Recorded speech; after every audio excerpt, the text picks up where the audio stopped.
Seguimos aquí en Caracas, Venezuela, hablando con mujeres muy destacadas y que tienen mucho que decir. Por ello queremos agradecer la presencia de la doctora Sonia Scambati. Ella es abogada, ha tenido diferentes dignidades, ha sido senadora, ha sido magistrada de la Corte, viceministra y ministra de Justicia, escritora en varios medios de comunicación, ha tenido programas de radio, de televisión, actualmente es presidenta de la Federación Venezolana de Abogadas y también es profesora durante mucho tiempo de la Universidad Central aquí en Caracas. Bienvenida y queremos puntualizar algunos temas. Usted acaba de lanzar un libro que a nosotros nos deja casi sobrecogidas por el título, porque estamos hablando del siglo XXI. Usted saca un libro que se llama La mujer ciudadano de segundo orden.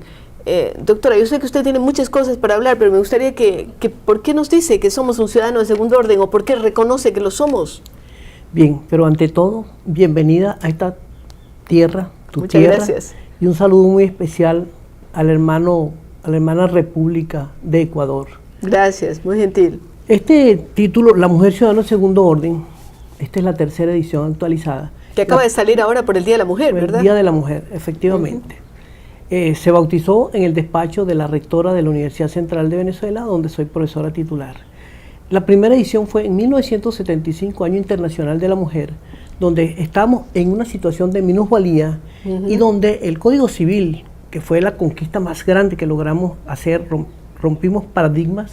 En aquel entonces de ese año internacional, la mujer al casarse entraba en una capitis de minucio, era una menor de edad, no podía administrar los bienes de la sociedad conyugal, los hijos no podía, esa patria potestad solamente era de él. No podía hacer nada sin permiso del marido. No podía hacer nada sin permiso del marido, tenía que seguir donde quiera que fuera la residencia, hacían un ardid para divorciarse de ella y dejarlos en la más completa ruina.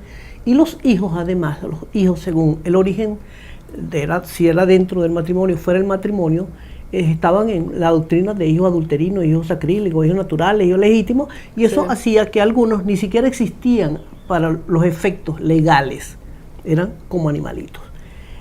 Coadyuvamos en ese cambio radical y logramos transformar el Código Civil, que ahora es mucho más equitativo.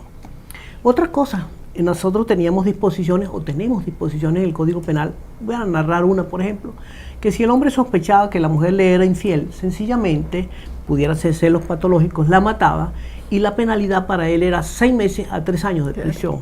Porque había motivo para hacerlo, ¿no? Según la ley, prácticamente. Era ¿cómo se llama? El honor manchado del hombre, y él tenía que lavarlo con el preciado líquido de la sangre, matando a esa mujer, sin importar que quedaran hijos huérfanos, una familia ensangrentada, etc.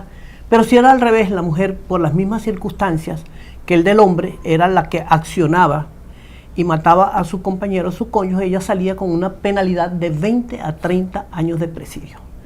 Esa fue un cambio. Una conquista muy importante. A través logré demandar ante el Tribunal Supremo de Justicia. Fueron 10 largos años de lucha, hasta que por fin el Tribunal Supremo anuló esa disposición que nos permitía que nos mataran por razones de honor simplemente. Pero ¿cuál no va a ser la sorpresa que el 2005, cuando la última reforma del Código Penal, nuevamente se incorpora esta disposición que acababa y se asesinaba a una mujer? ¿En el 2005? 2005, siglo XXI. Hubo necesidad, el 2006, de acudir nuevamente a las máximas instancias y hacer un recurso, hacer una demanda ante el Tribunal Supremo de Justicia, donde solicitaba que era cosa juzgada, que no podía hacer, etcétera, etcétera. Entonces, vemos lo siguiente. La primera edición, en aquel momento, donde no teníamos, éramos simplemente ciudadanas de segunda. La segunda edición fue cuando estaba en el Senado de la República y logré, a través de la imprenta del Congreso, sacar la segunda edición, donde se anteponía o se parangonaba o se veía cómo era antes y cómo las conquistas que habíamos logrado a grandes esfuerzos. ¿Y esta tercera edición? Y esta tercera edición trae también cosas importantes. Nosotros habíamos logrado, a través de la Ley Orgánica del Sufragio y Participación Política, que nos otorgaran, que lo habíamos conquistado, según la reforma de la Constitución, el artículo 21 de la Constitución trae las medidas de acción positiva y nosotros basándonos en eso logramos en la Ley Orgánica del Sufragio y Participación Política una cuota electoral del 30%. En Ecuador ya estamos con el 50%, aunque no se cumple. No se cumple. ¿Qué pasó? Que el Consejo Nacional Electoral, máximo órgano rector de las elecciones, es un ente administrativo, no tiene cualidad para derogar leyes, ¿no? Para desaplicarlas. Lo derogó, lo desaplicó. Absurdo. Por eso sigue manteniendo usted que la mujer es ciudadana de segundo orden. Qué interesante esta forma de filosofar y de ir encontrando las razones para mantener un título vigente desde el 75 hasta ahora. Así es. Entonces, ante esa demanda, acudí a la instancia en primer lugar, los argumentos ante el Consejo Nacional Electoral fueron infructuosos. Posteriormente, la sala electoral del máximo tribunal de la República, absolutamente los magistrados machistas, sexistas, androcentristas y misóginos le declararon que no tenía razón. Finalmente acudí a la sala constitucional de nuestro máximo tribunal, el Tribunal Supremo de Justicia, y parece mentira, privó mucho más yo diría, el desconocimiento total de lo que eran las medidas de acción positiva, donde nos pueden otorgar a los grupos, digamos, vulnerables. Marginados, unas condiciones especiales para llegar a alcanzar la igualdad. Una vez alcanzado, se elimina eso. Pero ellos desconocieron absolutamente qué eran esas medidas de acción positiva que están en el mundo entero, no lo entendieron, desconocieron absolutamente, la ignorancia total. Solo una voz que salvó su voto, una magistrada que salvó su voto, pero en fin, ante la abrumadora mayoría de esos grupos misóginos, machistas, sexistas y androcentristas, que de verdad lo son, perdimos esa gran oportunidad. Es decir, en este momento no hay ley de cuotas, o no se aplica. No hay, absolutamente no hay. Lo anularon totalmente y nosotros perdimos una gran conquista. Y por eso siempre nosotros la representación nuestra, que queríamos tener una buena representación de mujeres conscientes de su género para luchar, lo perdimos y siempre entonces estamos en 12, 13, 14. Llegamos al 15 y bajamos. Es grave porque Venezuela ha tenido una posición de liderazgo en la lucha por los derechos de la mujer, como hemos analizado con nuestras entrevistadas anteriormente, y pensar que ese liderazgo ahora se frustra porque no hay una verdadera comprensión de lo que es este tipo de medidas, ¿no? De alguna forma significa un retroceso. Sin duda alguna, doctora. Sin duda alguna. Nosotros, a pesar de las luchas, por ejemplo, por reformar el Código Penal, voy a decir 1 o 2 ejemplos, quizás 3, para que se vea cuán machista es nuestro Código Penal. Si una mujer es violada, sencillamente la ley le dice, te pueden reivindicar tu honor, simplemente con que tú accedas a casarte con el violador. Y con el delincuente. Con el delincuente, el sujeto activo de ese hecho delictivo, y sencillamente no ha pasado nada. Se ha lavado el honor, sigue primando esos antiguos conceptos, ¿no?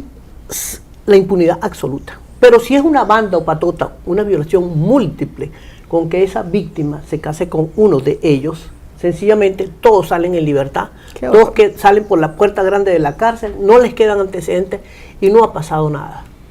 Otro ejemplo, el del adulterio, que no tiene razón de ser que esté en un código penal moderno, porque además eso es privado, el respeto de la pareja a su fidelidad.